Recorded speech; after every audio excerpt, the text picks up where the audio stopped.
So I'm going to stop sharing the poll here, and we're going to turn things over to Brian von Herzen of the Climate Foundation. And I'm going to let Brian take it for here, and I'll check back in with Brian in a little bit. Thank you guys very much. Well, thank you, Matt. We've had a really good conversation over the past few days about about where we need to take the climate. And I'm going to start with just a comment that riffs a bit off of the whole blackjack thing. As a Caltech student myself back in the day, I was very interested in probability. But let me ask you a different poll question, and people can put it in the chat or come off mute, whatever works. But that is, let's say you had an airplane, like an airline flight, and you're going to put your children on that airline flight, but it had a 1 in 20 chance of crashing. Would you put your children on that plane?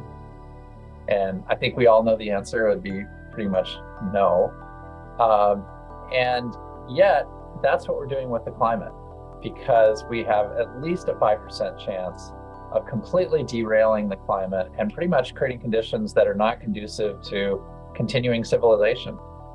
Without access to food security in seas and soils, no civilization has survived a collapse of the seas and the soils in history. And so our challenge and our opportunity is to ensure that, let's say we can get back to a healthy climate, we need to make sure that we bring ecosystems intact along with us, because excuse me, it's those ecosystems that we rely on for our sustenance and our food. And living in a city, it's very easy to just think, oh, we just buy this food, it just comes in, it shows up magically. But without the pollinators, without the plants and the grasses and soils, and without the kelp forests, as it were, to provide food and habitat for these fish around me, how do we actually sustain civilization? And so we're taking these bets on climate. And they're actually, I was just reading today, there's like a 30% chance or a 50% chance that we're going to have a climate that's unlivable in the coming decades. And it's like, why are we playing Russian roulette with our civilization? That's kind of one of the key questions that I think we need to ask ourselves, because it's not a very symmetric bet. If you've got Russian roulette and there's one bullet in the chamber, are you going to let your kid play Russian roulette even once? That's the kind of asymmetric threat that we need to try to address. And so I see the challenge and the opportunity is to turn that around towards really understanding and realizing the kind of threats that we're faced with, and the opportunity to regenerate healthy climate in something that's a more reasonable bet. In other words, something that we don't have to bet our civilization on the continuance of what we're doing. And so I think that's an opportunity to turn things around in a way that we're making bets that actually can make a big difference as we go forward. So to that end, I'm going to introduce a couple of bets, one on land and one on the sea, that I think we could potentially make. I assume you can see the screen. Maren or others, let me know if there's any problem seeing the screen, but I'll go through a few slides and describe what we can do on land and sea to try to regenerate healthy climate and ensure we've got food security along the way. At the Climate Foundation, we focus on food security, we focus on ecosystem regeneration and measuring carbon export, and that works on land and the sea. There's a principle of One Health, and that is there's one health for our bodies, and that is healthy food, healthy environment, and all the rest, but it's connected to planet Earth. And if we can develop investment strategies that are about people, healthy planet, and sustainable finance, profit, that creates an investment scenario that works really well. And that's something that I think we need to look for in the future. Johan Rostrom is a professor and leader at the Potsdam Institute, and he documented at the World Economic Forum in January, not only that there are tipping points, for example, Arctic sea ice, the Greenland ice sheet, the Atlantic circulation, the Amazon rainforest, and the West Antarctic ice sheet, but these are actually coupled. They're actually connected together. So when one tipping point goes, like we lost 2/3 of the Arctic sea ice already, that starts increasing the melting in Greenland. And it actually affects boreal forests, it affects Atlantic circulation and all the rest. So this is a challenge and an opportunity to try to put some speed limits, let's say, on the climate disruption. And from that perspective, being able to do that, there's been 4 planetary boundaries that have been exceeded already. They include the biosphere integrity, and that is biodiversity on this upper left. It includes the nitrate and the phosphorus fertilizers that we're putting into the soils and into the oceans. It includes land use and climate change. Now, 2 of these are really extreme, and that is nitrogen, phosphorus, and biodiversity as being greatly exceeded. And that's what we're trying to address with some of the most severe exceeding of the planetary boundaries. Way back in 1990 or 1900, we only released 2 billion tons of CO2 per year. We're now releasing more CO2 than we ever have before. In recent years, over 40 gigatons. And that's a real challenge. The Keeling curve, of course, is a key aspect of it.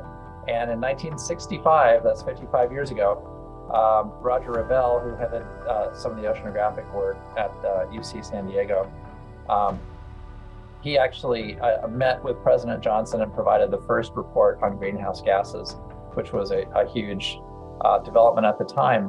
And it's one that I think makes a big difference. Fundamentally, we've worked at the Climate Foundation on land and sea to try to address these challenges. And what that report discussed at the time was a warming ocean where over 90% of global warming goes into the oceans each year, and that puts multiple ecosystems from kelp forests to coral reefs on the front lines of climate disruption. So that's a challenge and an opportunity. That hot water actually causes a stratified ocean where there's barriers to natural upwelling. These red zones are regions over the last 60 years where there's a lot less upwelling. And that's a challenge for the oceans, and it's one that has resulted in a loss of 95% of California kelp forests off Northern California. It's resulted in similar losses in Tasmania and off Southern California. In the 1850s, there was a continuous river of kelp that went from Central California all the way to Mexico, and it was about a half a kilometer wide. Same thing in 1868, based on these U.S. Geodetic Survey maps. In 1888, we had the same continuous river of kelp. But by 1939, the kelp forest had diminished, and that was partly because of farming, where we had runoff and siltation, tilling the soil, resulted in a lot less visibility in the water, and that lower visibility was threatening to the kelp forest. It actually decreased the amount of production. And these days, we see even less kelp forest in recent years. And you can even see the line of muddy water that actually occludes the kelp. And so the question we ask is there something we could do to regenerate healthy kelp forest after centuries, over 100 years? Can we get back to a pre-industrial level? And we see this from Southern California to Northern California, where in fact we started with normal conditions. We had a big warm blob in 2014. By 2015, an El Nino, and it resulted in a loss of 90% of the Nerecistus kelp forest in Northern California. These kelp forests actually they fix more carbon per square meter per year than even a tropical rainforest shown in the upper part. And the question is, can we regenerate these kelp forests? We've lost 3,000 square kilometers over the past few decades in the United States and Australia alone. And here's an example from Australia. And in the tropics, in Indonesia and Southeast Asia, losses of 60%. So it's a great chance to try to do something there. Anyway, this is the problem statement. On land, we've had similar problems with soil degradation. And our challenge and our opportunity is to try to restore carbon to the soil. This is an example of terra preta, or biochar, that was practiced in the Amazon way back when. To that end, over the past decade, we've worked to actually take crop residues and other kinds of green waste and municipal solid waste and turn it into biochar that can actually have a transformative effect in the soils. We did some early work in California. We tested a system in India And this is a great approach. Biochar plus compost plus soil microbial communities can do a great job of regenerating biodiversity in soils. And that's really a key opportunity with this biochar reactor that can effectively turn green waste back into biochar. We do some of this here in Australia, and it's a great way to regenerate healthy soils. In the oceans, we have something called marine permaculture, and there we regenerate kelp forests and get the biodiversity back up. We use nutrient supply in the deep water. In fact, we have a deep cycling platform that drops down at night, soaks up nitrogen and phosphorus, excess nitrogen and phosphorus as well. And at sunrise, it comes up to the surface and soaks up sunlight and carbon dioxide. And it goes up and down each day. And that platform has been working great to grow seaweeds really nicely. Here's an example of a 1,000 square meter platform. And there's some upwelling systems that'll do this as well. So you can measure all the carbon and figure out how much carbon's sinking. And that's the basis for our X Prize for carbon removal. So there are multiple ways of getting there. We've actually launched a 100 square meter platform and got some great growth results with 10 times the growth rate of baseline controls from 2020 to 2022, and getting good results there. And now we're scaling out to 1,000 square meters. We just got in the water last year. And now in phase 4, we're going to move towards developing a 10,000 square meters. That's a full hectare. What we have in the water right now is a quarter acre. And it's a good chance to get things rolling. So here's a short video of what the 1,000 square meter looks like. It's an animation that shows some of the patterns. Let's see if this plays properly.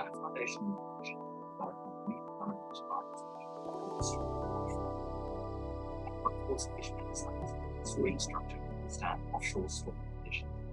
Frigid rains protect the central floating solar panels, which provide energy, deep water irrigation, temperate kelp, and tropical red seaweeds growing in the outer circle. Such irrigation enables seaweed to thrive offshore, opening up new regions of conservation. These platforms also enable faster growth and partial harvest cultivation. We're using renewable energy like marine solar to do this work, and we have a great team in the Philippines that has been building the marine permaculture platforms, deploying them in the Philippine seas, and measuring the seaweed growth and the carbon, the seaweed that sinks from the platform, sinking carbon into the deep sea. We have a variety of seaweeds, including red and green, that are working well, and the platform goes up and down every day and manages to stay out of the storms. We had a Category 5 hurricane, but in the deep ocean, when we're below the surface, the platform not only survived intact, but most of the seaweed was still on it. And 6 months later, we were able to provide a quarter ton of seedlings to our neighboring communities. The platforms are getting larger and more robust. They're working really solidly, and this is a picture of the quarter acre system that's now deployed with a marine solar platform with an edge-on view as well, and being assembled here near the shoreline.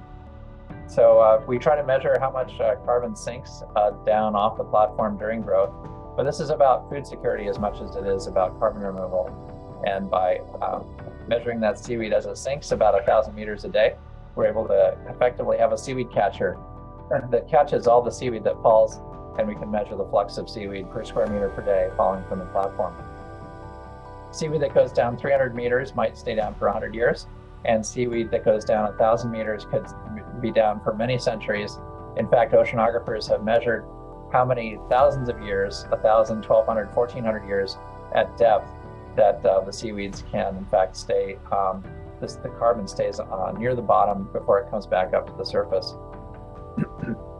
The ocean stores 45 times as much carbon as represented by this big blue rectangle as the entire atmosphere. So taking a third of the atmospheric carbon and restoring it and returning it to the middle and deep sea is a key challenge and opportunity for us to get back to a healthy climate.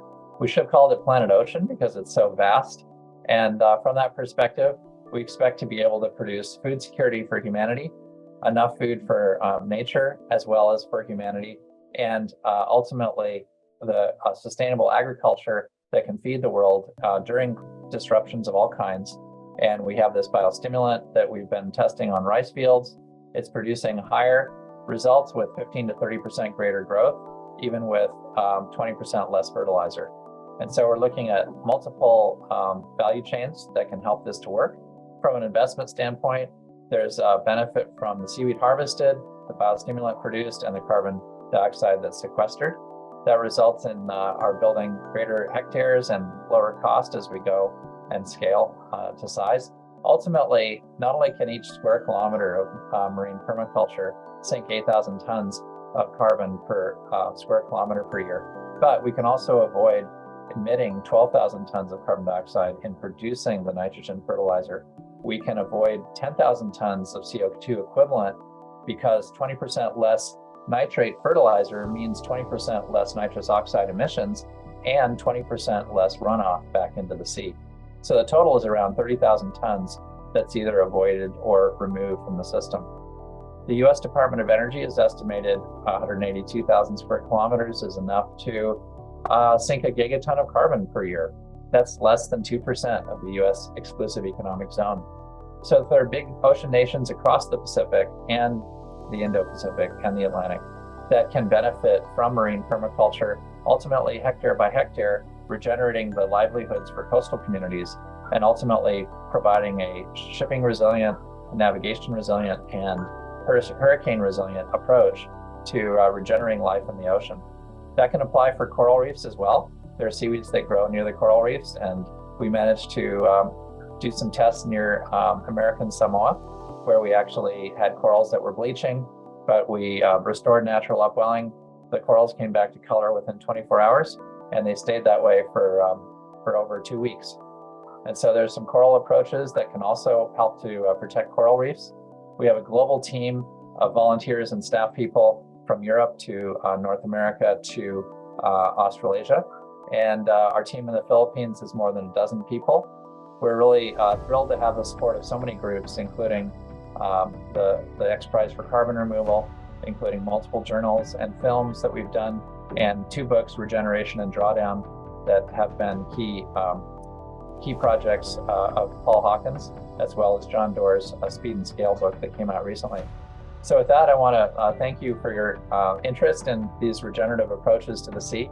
I'll turn it back to Matt, and we can discuss maybe a conversation on what it means to actually regenerate healthy climate on land and sea and ensure that our civilization can continue. Matt? Yeah, thank you very much, Brian. That was quite informative. So, you and I talked about a few different things, so I wanted to bring that forward to the audience. So you guys are structured both as a nonprofit and a for-profit enterprise. Is that correct? Yes, it's a bit like OpenAI has a nonprofit foundation. They do a lot of their research there. And then the OpenAI Limited Partnership is what Microsoft's invested $11 billion in. It's a subsidiary that carries the investment. So similarly, we have a Seaforestation subsidiary that we're looking forward to carry the investment and enable us to scale to 1,000 hectares and hopefully help thousands of coastal communities across the Pacific Ocean and the Indo-Pacific. Fantastic. So basically, like the way I look at that, and maybe this is being a greedy investor, but it looks like the nonprofit comes in and provides some funding and gives a head start to the for-profit enterprise almost. For-profit enterprise is like starting on second or third base, and now you just have to bring it on home instead of starting in a hole. It sort of de-risks the whole thing. Do I have that right? Is that a good way to look at it? Yes, the goal for the nonprofit is to build a healthy marine permaculture industry, and that's very much oriented towards being able to show that it works at a hectare scale.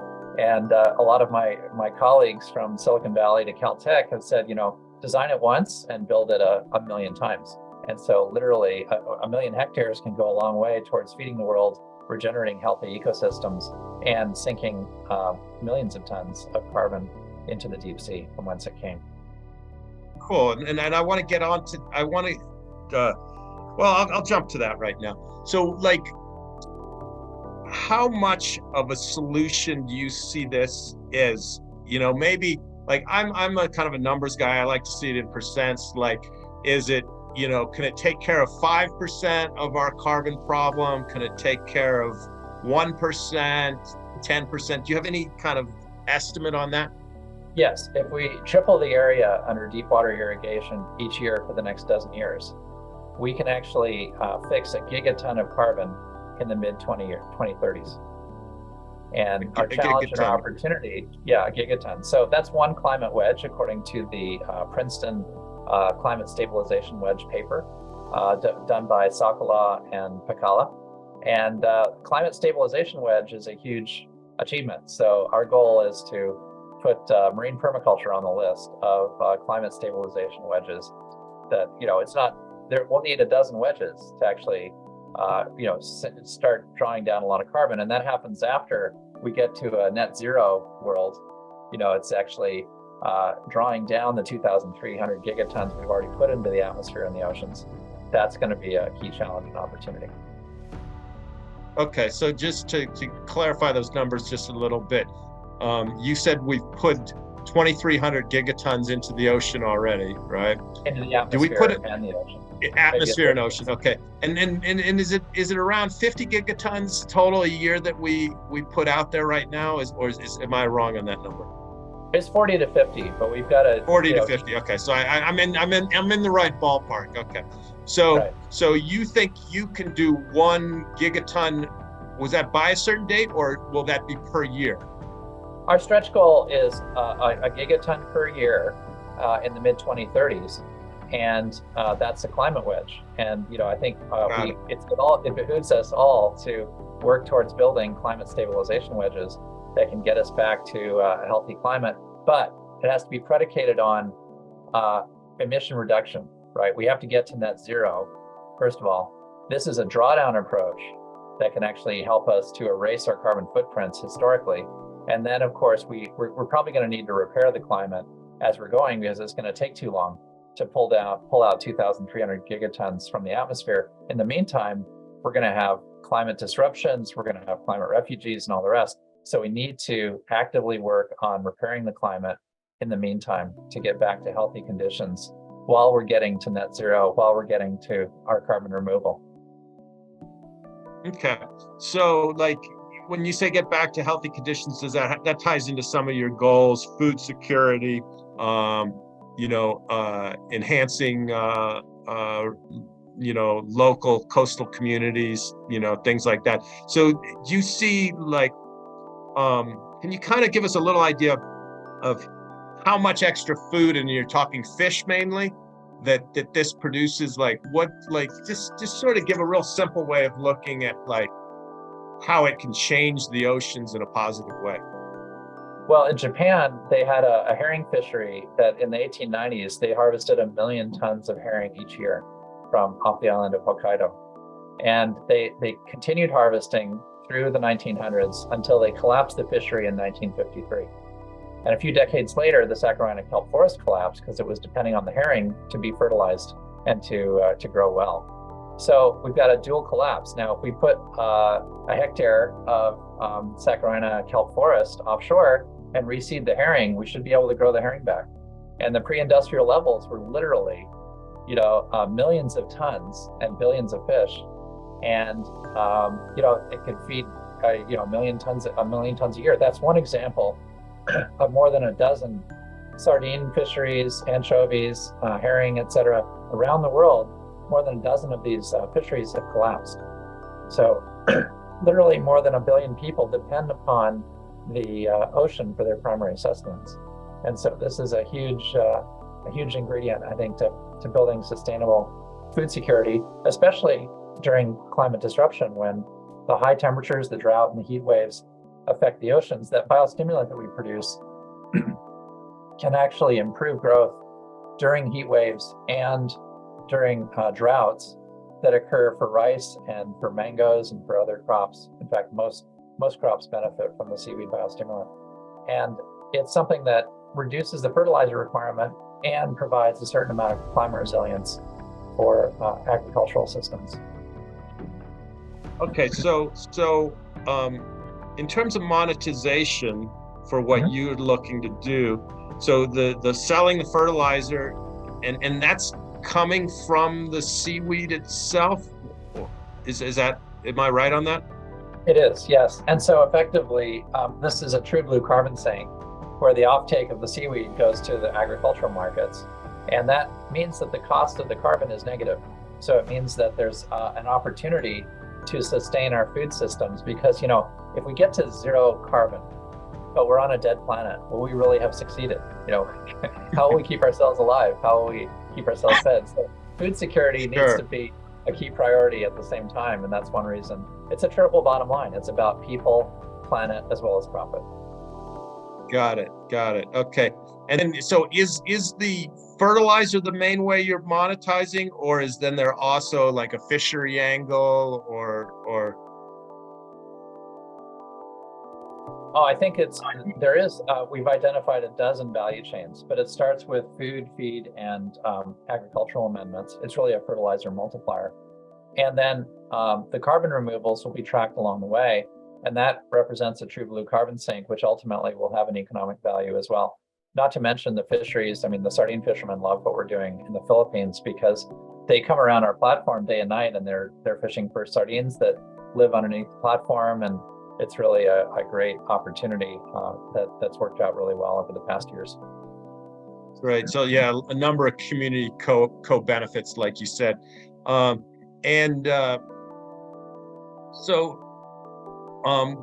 We talked a little bit about sort of the size of the whole nature-based solution market. I know Chamath, I'm not even going to try on his last name, I'm sorry. But he's talked about, the next trillionaire, the first trillionaire, I should say, will come from climate tech. What do you see this whole market as beyond just what you guys are doing? You seem to have a good amount of expertise, in a variety of different areas. You have a background on land as well as, expertise in the oceans. So, kind of just give us a idea of the size of the whole market. Well, I think the size is truly enormous. Probably Bill Gates has said there'll be 1,000 unicorn companies created by the climate tech challenges and opportunities. So I think that size of it is huge. But as we're doing this, I think we need to look a little more systemically at how we do it as well. I'm a big fan of the Buckminster Fuller Institute and their work on what I'll call integrative system design. And that means moving beyond reductionist solutions. The reality is we can't use the same thinking that got us into this mess to get us out of this mess. And that means really, from our perspective, moving beyond a reductionist approach and into something that's a bit more integrated. So if it's food security and ecosystems and carbon removal, that's an integrative approach that hits that triple bottom line at three sets of goals. And I think we need to build organizations that are evolving, as Patagonia has, for example, towards a triple bottom line solution. And that's one reason the corporations that we work on are public benefit corporations that have a triple bottom line.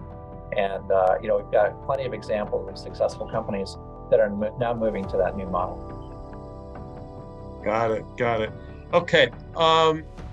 We have a question from the audience. I don't see her raising her hand, and she gave me a ha when I asked about bringing it live, but I'll go ahead and ask it. So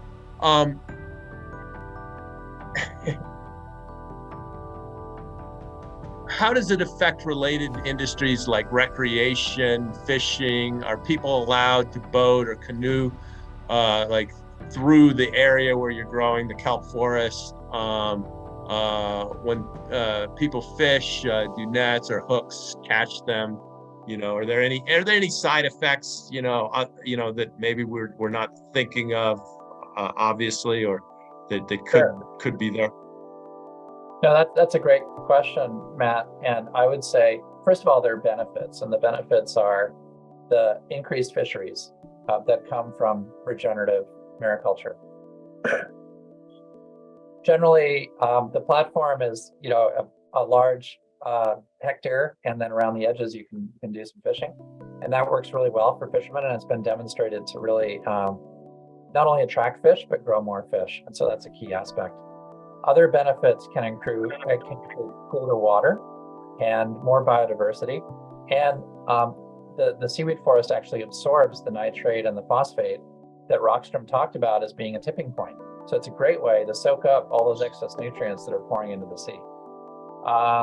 Secondly, I mean, there are these biodiversity limits, and the fact that we have habitat means there are improved biodiversity with kelp forest ecosystem services offshore. There are a couple of side effects that we need to monitor for, and that is if seaweed is sinking off the platform, it sinks to the bottom, fish eat it on the bottom, and they respire. And as they respire, they're going to reduce the amount of oxygen that's at the bottom slightly, and increase the amount of CO2. So you have to monitor for the amount of oxygen near the seafloor, and make sure that the levels stay reasonably high. There's plenty of new oxygen coming in all the time from Antarctica and from the Labrador Current. So it's really a matter of monitoring oxygen levels in the deep.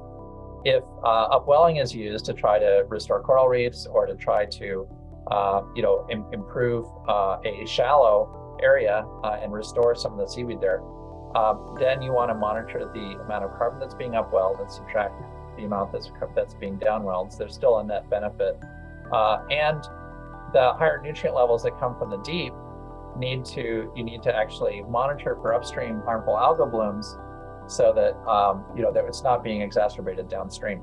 So those are a couple of examples with some forms of deep water irrigation that you need to monitor. Those are the two that come out offhand, but we have a monitoring, reporting, and verification program that looks for the oxygen levels. And with deep cycling, you don't need to worry about the algae bloom so much. And so it's a good way of doing it and monitoring for those effects. But our first order is just get back to pre-industrial levels of kelp forest. I think we have 3,000 square kilometers to build in the US and Australia alone before we get back to pre-industrial levels, and then multiply that times 200 countries. And that's the kind of restorative and regenerative work that we need to do in the oceans. Got it. So maybe, correct me if I'm wrong, but to kind of summarize, the initial move would be more just back to where we were, in recent history. You said pre-industrial. I mean, if you look at human history over hundreds of thousands of years, that's really not that long a time ago, even though it may seem like quite a long time for people. But to sort of return to that, so the first steps are really more just restoration. Is that right? Or is it more active than that? And are you actually changing the environment more actively in the early years? Well, first of all, it's important to know that in the last 30 years, we've emitted more carbon than in the entire history of mankind. So that's what we're doing right now is just so much more intense than what we've done before 1990. So that's important to recognize. And then secondly, it's regenerative. The entire the interventions that we're doing is working to regenerate these ecosystem services, be able to do that offshore. So it goes beyond restoration. Is kind of more narrowly defined as just bringing it back in the same place. Regeneration, we're actually working to expand offshore, have the same ecosystem services working, and ultimately, it's a great goal to get back to where we were pre-industrially. And that includes several thousand square kilometers of kelp forest. It's a good start, and we'll bring the marine ecologists along with us and effectively validate the benefits, and then identify ways that we can responsibly scale to a gigaton of carbon fixation, and then have our civil society evaluate the opportunities to scale beyond that. So I think it needs to be done one step at a time, and it starts hectare by hectare. And we're looking forward to enabling 3,000 square kilometers as we go forward. Cool. Does anyone else in the audience have any questions for Brian? Anything that I didn't cover, anything you guys can think of? All right, so Brian, going sort of a little bit beyond just the seas and just, your kelp forests and some of the different verticals that you're working on, maybe give us a question that we can kind of think about as we sort of take a little short networking break just before we go to Marin. Sure. Yeah, I would ask that Paul Revere said, "Once if by land, twice if by sea," and I think we need to look at nature-based climate solutions on land and sea that can address this. I'll frame it this way: there's as many ants and termites on the planet, biomass, as humanity right now. In fact, these arthropods eat 10 times as much every day per unit biomass as humanity does. But they don't cause a lot of disruption on the planet. In fact, they provide a lot of ecosystem services as they go along. What is it that we could do as humanity to adjust what we're doing slightly? Could we imagine ways of eating regeneratively rather than extractively, of producing food and food security? We have 8 billion people to feed, but we're killing the planet to do it today. And can we consider maybe some not so huge alterations that would transform humanity's relationship with ecosystems from extraction to regeneration? Cool. So, should we go into a quick breakout room on that before Maren? Or Maren, what do you prefer? Do you prefer just to go a breakout room after you present? It depends what the audience wants. I think Brian raised some really important points. There was an article in The Guardian by Rod Sims today about Australia being the world leader in regenerative energy and actually increasing the prosperity of the country, and yet we see really very slow movement here. So I think we just need to actually, maybe I'll ask Brian one more question then. Sure. Why do you think, with the potential opportunities that we have, why do you think, I mean, you did get some funding and you guys have made some progress, but why do you think overall we're so slow in this area? We're not moving forward faster. I mean, there has been some positive stuff, in the US, which has probably been the slowest to get on board with things, recently with some of the legislation. So that's positive, and that does offer some funding. But like with some of these nature-based solutions, just sort of restoring things the way they were before, and if you can do it profitably and help food security, why have we been so slow kind of to address that and to go down that path? Well, we like to say the future is here today. It's just not broadly distributed yet. The challenge is that our powers that be, neither government nor big business, is historically known to be particularly leading institutions. We have to look to the small entrepreneurial investors, the small organizations, NGOs, public benefit corporations, the small entrepreneurial startups. They're the ones that create the jobs, and they're the ones that actually develop the new ideas and get them out and running and tested. And then eventually there are mergers and acquisitions, and jobs are destroyed, oftentimes in bigger companies. But our challenge and our opportunity is to be part of the change the planet needs on a planetary timescale, which at this point is measured like 6 years till we hit some of these tipping points. James Hansen is calling for 1.5 degrees of global warming in 2024 or 2025, because we're looking at a triple witching hour of a solar maximum, an El Nino event. We just outlawed the aerosols that could actually help to cool the planet in the oceans. And with those three things coming together, we could be hitting 1.4 or 1.5 Celsius in the next 12 to 24 months. So it's pretty dangerous. Let me ask you about the aerosols. So I remember visiting New Zealand when I was much younger, and it seemed like they had less aerosols down there, and maybe it was a little bit of an ozone hole too. But it seemed things were clearer, like it used to be sort of the northern hemisphere haze, and the southern hemisphere didn't have as much of it. So you mentioned that, banning the aerosols might actually enhance global warming, increase global warming, but there are negative effects. So, I mean, like, where do you sort of stand on that? Should we be banning aerosols, or is the wrong time, or, what do you think on that? Well, this is really a climate emergency, and our challenge and our opportunity is to keep the planet stable for humanity and for the 8 million species who don't vote, who can't vote. Can we keep this planet going without losing most of the species on the planet? I mean, that's what the Anthropocene is all about. And our challenge and our opportunity is to find sustainable approaches. The reality is that if we stopped global warming, if we stopped carbon emissions tomorrow, we'd also stop all the sulfate aerosol emissions.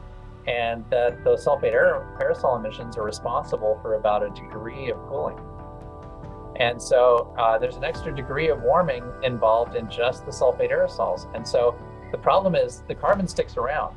So we still have the warming, but if with no emissions at all, there's no cooling. So is there a way with tropospheric aerosols that would include seawater and other approaches and marine cloud brightening? Could we actually get some of the benefits without all of the harms? I think that's one of the key questions about climate repair that we need to encourage research on. And then there's been a letter circulated this quarter with James Hansen and Bill McKibben and over 100 climate scientists who called for the government to actually fund a lot of research on how to get back to healthy temperatures and repair the climate, not 100 years from now, but 5 or 10 years from now, which is when we'll be needing it. So that's an interesting challenge, and it's something that has to be researched. But like I said, it's going to take, it's like moving an aircraft carrier, right?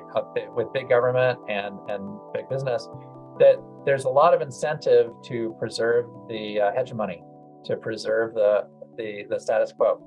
And what we need to do is transform our society, change the way that we live personally, do 90% less flying, actually focus on our own carbon budgets and insist that others do that as well, and actually reduce the emissions, work on drawdown solutions, whether it's a victory garden that has biochar or eating the right kind of seaweed products that are carbon negative and climate positive. I think that's a great start, and there's things we can do locally, and it's got to be a grassroots effort. We've had senators tell us they will do nothing until there is a grassroots mandate to transform the way we live, and that's what we have to build with efforts like these. So I had another question, but I'm gonna jump to what you just said. So the politicians actually need to see the little people doing something before they're gonna stick their necks out and do something. In essence, that's what you're saying, right? It is, and beyond that, it's demanding a change. In other words, why wouldn't we? We know for decades you have to pay to pollute. If you're going to pollute, like acid rain or ozone, you got to pay for that.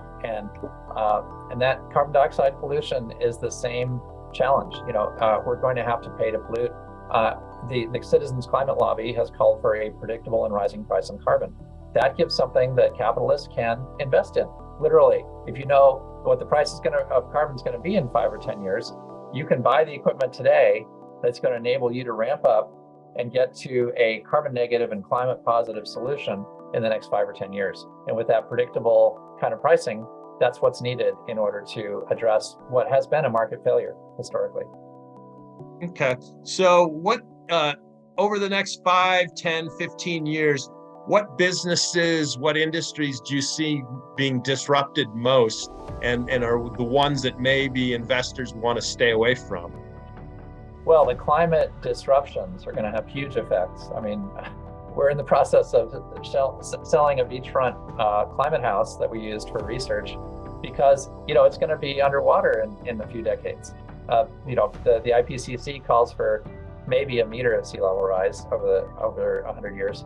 But the reality is the historic geologic record has observed 3 meters or 10 feet of sea level rise just on century timescales. That's what the Earth system does at a carbon dioxide level of 280 parts per million. And today it's at 420, plus if you add all the other greenhouse gases, it's almost twice what it was pre-industrially, so close to 560. And the reality is with twice the radiative forcing, with twice the forcing of greenhouse gases, it's little wonder that we could get 10 feet of sea level rise on that timescale. There's $11 trillion of coastal real estate in the Gulf Coast and the East Coast alone that would be vulnerable under such a sea level rise scenario. Most of Florida would be underwater.